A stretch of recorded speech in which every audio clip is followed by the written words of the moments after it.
Listen, this one I have to give credit to my program participants.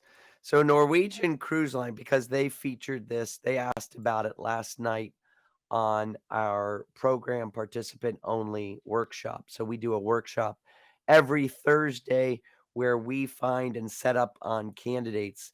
So they were asking about Norwegian Cruise Line. So I pulled it up last night and really took a look at it.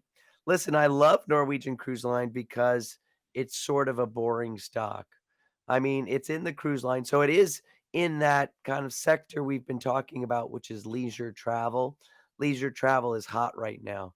Leisure travel, high-end retail, and business services are the 3 sectors that are hot right now because that's what the, like, upper middle class and wealthy can they're spending their money on that stuff right now.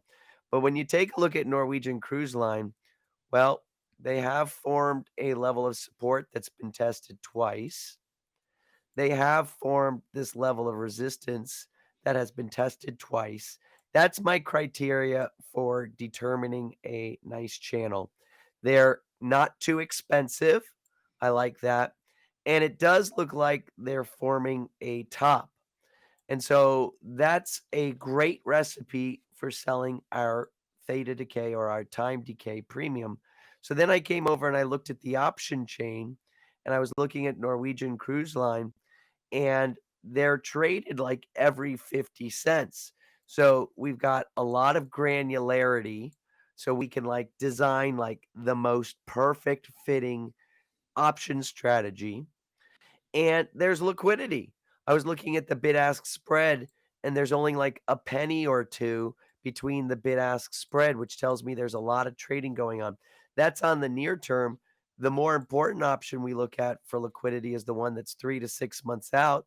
So looking at the June and the September options, we still have just 4 pennies between support and resistance, 3 pennies, 2 pennies when we go a little bit out of the money on either side, which is the typical protective option we use. Still a lot of open interest. You go out to September, it's maybe as much as 8 cents. I mean, that's fantastic. Still traded every dollar. So what I'm saying is the option chain is there. You've got this beautiful pattern that's there. We're getting ready to identify a top. Now, I might, if I were you, wait until earnings is released. It looks like earnings is going to be released early before market open next week on February 28th. So I might wait for that before I go ahead and pull the trigger on trading this. But if, I wanted to bring everybody's attention to this because this one's setting up nicely.